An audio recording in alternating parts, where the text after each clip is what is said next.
حضرت جنید بغدادی رحمۃ اللہ تعالی علیہ آپ فرماتے ہیں کہ تم خیر اور نیکی کا راستہ چاہتے ہو تو سنو،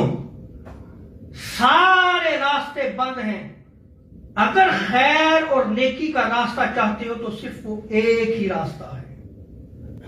اور وہ راستہ کیا ہے کہ حضور تاجدار کائنات صلی اللہ علیہ وسلم کی اطاعت ہے۔ تم خیر میں آ جاؤ گے، وہ خیر کا راستہ ہے، تم نیکی میں آ جاؤ گے، اور حضور تاجدار کائنات صلی اللہ علیہ وسلم کی سنت کی پابندی یہ تمہارے لیے خیر ہے، یہ خیر کا راستہ ہے۔ جب تم حضور تاجدار کائنات صلی اللہ علیہ وسلم کی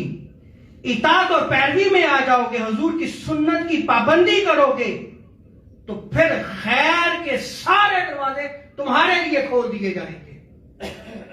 سو آج اگر ہم یہ چاہتے ہیں کہ ہمارے لیے خیر کے دروازے کھلیں تو حضور تاجدار کائنات صلی اللہ علیہ وسلم کی اطاعت کرنی ہوگی، حضور کی پیروی کرنی ہوگی، حضور کی سنت کے مطابق زندگی کو بسر کرنا ہوگا۔